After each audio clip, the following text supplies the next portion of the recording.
you're way too easily offended. And this is effing everyone up. I can't, I try to be authentic. I try to be real. I can't be quiet about this crap anymore. And I'm just sitting down tonight and authentically opening up to you. And when what I say offends you, I need you to understand it's not my fault. It's your fault. Okay? I'll explain why. First of all, Merry Christmas, everyone. Christmas. I believe that Jesus is the Son of God. Are you pissed off? Oh my God, how could he say, and I'm a white male and I'm a business owner. I believe in God. I'm a Christian. Black, Muslim, women, mixed children. Oh my God. He can't say that. I'm already, what's this guy? I already know all the stupid effing thoughts going through your stupid faces right now, and you don't even know me. Those are just words. First of all, my wife is black, from Sierra Leone, West Africa. She's Muslim. My own children are mixed. We've been married 17 years. I'm a Christian, and we still make it work because this is about core values. And guess what? I'm a business owner. I own a company, and I am not ashamed to admit that I believe in God. I don't have to go down preaching down everyone's throat. I don't force people to be Christians that work for me.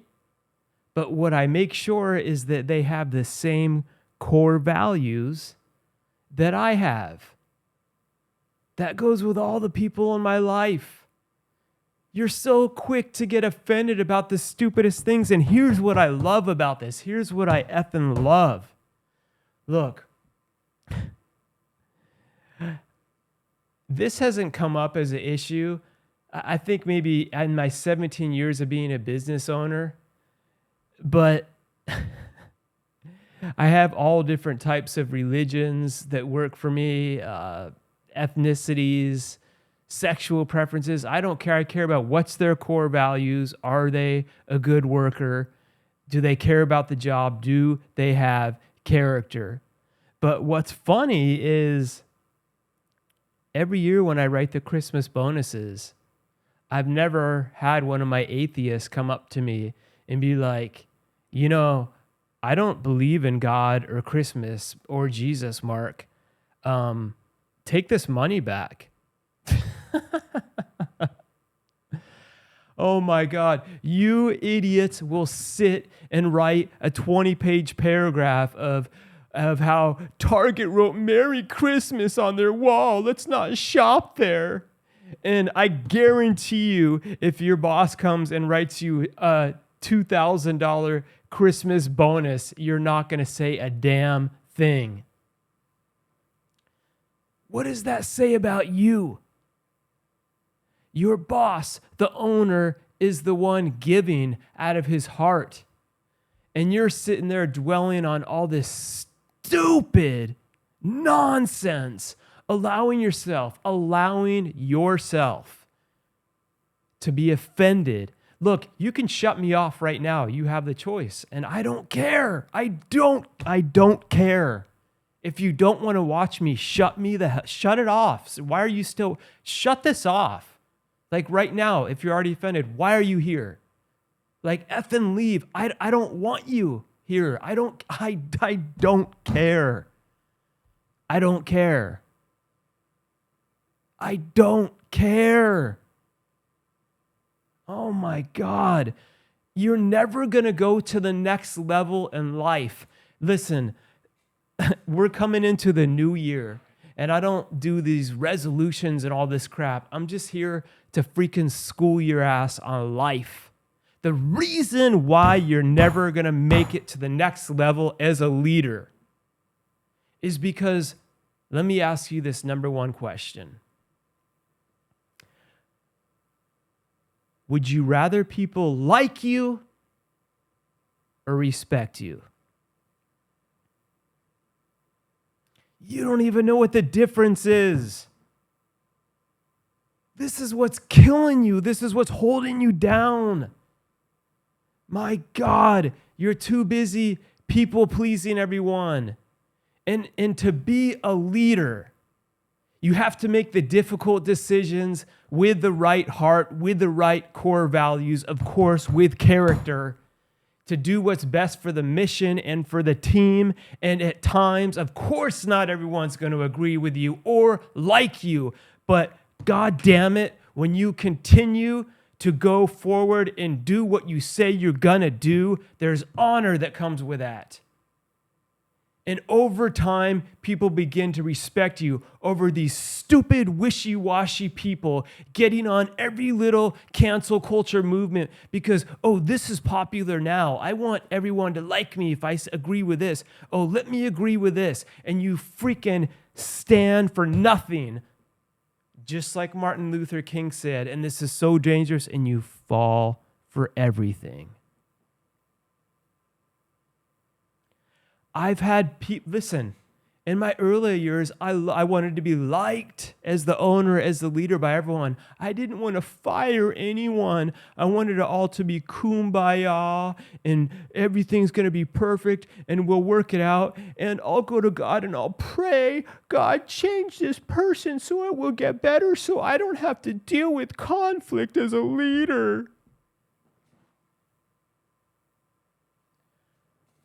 I was being an effing pansy. And so are you. Yes, it takes manning up when people aren't doing the damn job and they're not coachable and willing to grow. You've got to have the guts to man up, women up, and freaking, I say they let themselves go. Okay?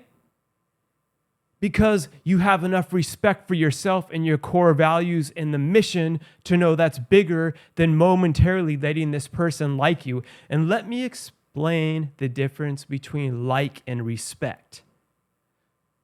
Someone just liking you is fake. That's making you weak. That means you're just walking on eggshells, doing everything that they want you to do. And the moment you don't do the thing or say the thing that they want you to say, they don't like you anymore. Because it was never about you. It was always about them because they're selfish freaking pricks. They get easily offended at shows like this. They can't handle it. They've already shut it off. And that's why they're never going to grow to the next level. But those of you that are still watching this, you're going to succeed if you're still here. And guess what? If everything I say is pissing you off, it's your fault. The only person I have to answer to is God. I don't care. I love all of you. I love human beings. I love my brothers and sisters. But I don't care what you think. I really don't care. You don't even know me that well. You don't really know me. God knows me. Have I failed? Yes. Will I fail again? Absolutely. But all I care is that what God knows in my heart and through my actions, I continue to grow, to keep being a better version of myself. And it's between me and God, not you.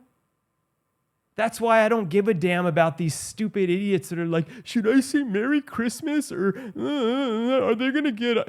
Who? You guys are worrying and focusing and fighting on the stupidest things. And I'm telling you, invest that energy into changing the freaking world and going after your purpose. You think I have time to answer a 5-page letter that someone's going to send me to this about, you said Jesus Christ and Christian and male. I've got over 75 individuals with disabilities that we serve. I have over 20 people on my team on payroll. I have over 15 people that are subcontractors on my team. We're continuing to grow and expand. We have plans to build a whole smart home community, the first of its kind for people with developmental disabilities. I have this show that I started 8 years ago almost, and it's in like over 54 different countries. I have lives to change. I have a calling from God to live the sermon. Do you think I have effing time to give a damn and waste on arguing on this stupid, petty shit that all of you are allowing to offend you? Don't bring your toxicity to me. And when you do, don't be surprised when it just goes boom, right back to you. Because I don't care. I don't care if you're mad about stupid shit. You have to learn to stop wasting your energy on dumb shit. Make that your New Year's goal for life. No longer will I continue to waste time and energy worrying and dwelling and being angry and being offended about dumb shit that doesn't effing matter. Rewind the show, listen to everything I said. I just freaking preached a sermon. Listen to this every year. That's all you need to hear. That's it. That's a wrap. And there's one more thing I'm going to add to this. I met my man. I took my son to the basketball game as a surprise. Front row seats. So he's 9. We flew to LA. The LA Clippers played the Dallas Mavericks.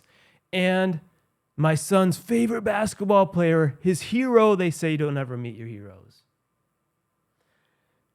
His favorite player of all time is Russ Westbrook. And we were sitting right behind him. And we finally got the opportunity, my little boy, to meet his hero. And he was such a effing prick. No, just joking. He was freaking amazing. And by the way, he's a perfect example of someone that understands the difference and has gotten so much hate over the years of between being respected and being liked.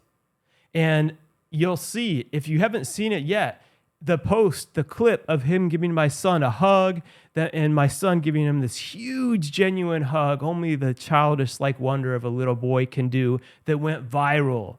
I mean, I'm talking about the NBA channel posted it on Instagram, on YouTube. LA Clippers posted it. It went viral on my Instagram. It went viral on my Facebook. It's blowing up everywhere. It's freaking amazing because it's a beautiful moment. And as I'm reading all the comments, and I continually try to respond to everyone, because what I continue to notice is with this dude Westbrook, people either love him or they really hate him. But guess what? He's earned respect. And I continue to see that in the comments. And then I found an old clip of the GOAT Kobe Bryant talking in an interview back in the day. And they were like, Kobe, who would you say is a player that plays that reminds you at all of yourself? And you know Kobe doesn't take this stuff lightly. And Kobe sits there and he's like, Russ Westbrook. And they're like, why? And he's like, man, I can tell you that dude, he reminds me of myself, because every single play, every effing play, every second of every game, whether he wins or loses, he gives it 120%. And I respect the hell out of that. He's like, he could be down and knowing they're going to lose by 30. And it's just a little play. He's coming in there 120% every time. And Kobe's like, I respect the hell out of that. And that reminds me so much of myself. First of all, Russ Westbrook, I want to say thank you, because we were sitting behind you and my son, it was so cute, man. He just kept saying, I love you. You're my favorite player. I love you. You're my favorite player. And this is another example of childlike faith also, and not giving up. Because even though we had front row seats, oh man, I have a great story with Mark Cuban, our neighbor that plays for the Dallas Mavericks. That's a side story. It was funny. We were talking to him. One of the Morris twins, super good dude. pregame, and he knows my son and I because he lives right by us, and he's like, "What are you guys doing down here in LA from Boca?" And we're like, "Hey, what's up?" We're talking to him, and then I look like right over next to him, and it's Mark Cuban, and it was funny because I just wasn't thinking that he's there. It's Dallas Mavericks playing them. And I'm talking to him, and Mark Cuban was like looking at us because I think he was trying to figure out if he knew us or not because we knew like the player. I don't know. But I looked and I'm like kind of confused, like, Mark Cuban? And he was like, "Yeah, hey, how you doing, man?" Anyway, it was just funny. It was cool. But my son was behind him the whole game, and he's like, "Westbrook." I mean, my little dude's 9. He's so much into basketball. Had his jersey. He's holding it up. He's like, "You're my favorite player." And it's the truth. He is. He's like, "You're my favorite player ever. Can I please just get a picture with you after the game? You're my favorite player." And the people next to us were like, "Dude, he's an amazing player, but he doesn't ever stop or talk to anyone. Like, he's so laser focused." My son didn't even listen to them. He just kept, because my son was speaking from his heart. He wasn't caring just about the picture and thing. He was really wanted him to know how much he's his favorite player and how much he motivates him. My son works freaking hard in basketball. And and every time he was like 10 feet and not even 8 feet in front of us. "Westbrook, you're my favorite player," holding up the jersey. He's like, "I love you. You've been my favorite player." And finally, the guy to the right of us is like, all right, buddy." He's like, I think that's enough. Like, he either hears you or he doesn't. You're going to have to chill out." And I just kind of looked at the dude. I'm like, "Man, it's his birthday. He's having fun, Let him enjoy it." And a few minutes later, Westbrook turns around and looks at my son, and he's like, "I'll try to get you after the game." And after the game's ending, all of a sudden, 4 security guards come up. You can see this in the clip that went viral because they got the selfie, but the NBA filmed it. They put it on their channel, but I was filming it, being there in person on the phone. The security's like, "Is it okay if we take your son?" Westbrook specifically asked for him, and we've been telling him how your son's so cute, and he's been telling him the whole game he's his favorite player. Westbrook comes over, and you see in the video, my son doesn't immediately try to get an autograph or a selfie right away. He just embraces him and gives him the cutest childlike hug that only a kid could do. And like, what a beautiful lesson. What a beautiful thing like that to go viral, other than all this negative bullcrap that we see. He gives him such a cute hug, and you see Westbrook, man. He smiles from that. He's like patting his head, and my son's looked up at him and was like even tearing up a little bit. And my son told me that Westbrook was like starting to tear up a little bit too, and he's like, "So I'm really your favorite player of all time, yeah?" And was like getting choked up. And my son Gilbert's like, "Yeah, man, you're my favorite. I love you." And it was so cute and so great. And then you see Westbrook take the selfie with him, the 4 security, and then boom, he goes right into the locker room. Man, what an amazing thing and moment to be able to have for my son's birthday. And Russ Westbrook, man, I've seen all the hate the freaking idiots have given you over the years, and you're a human like everyone else. Yes, you've had ups, you've had downs, you said stuff to interviewers that you probably later on were like, "Maybe I shouldn't have said it like that, maybe I should have." But what I respect about you is that at the end of the day, you tell them, "I don't care what you say, what they say, no matter what, I'm going to freaking give it 120% every play of every game of every moment. And every time I know that I've done that, then I won't ever have any regrets." So leaving it off at that, everyone, stop wasting time and energy being offended on stupid things that don't matter and switch to that mentality and put that energy into going after your purpose. Put that 120% in continuing to be the best you, because we only get one life. And listen, I'm here living the sermon. I say, God, thy will be done. That's why I don't care what people think. Thy will be done. Every day, I'm going after it. I fall down, I get back up, I'm living the sermon. I don't have time to waste being offended or allowing your stupid offensive things or what's trending on the news to waste my time and energy. I've got lives to change. All right, everyone? So you go out there and kick some butt, never settle, never give up, and keep elevating beyond. Boom. Have a happy New Year and Merry Christmas. God bless.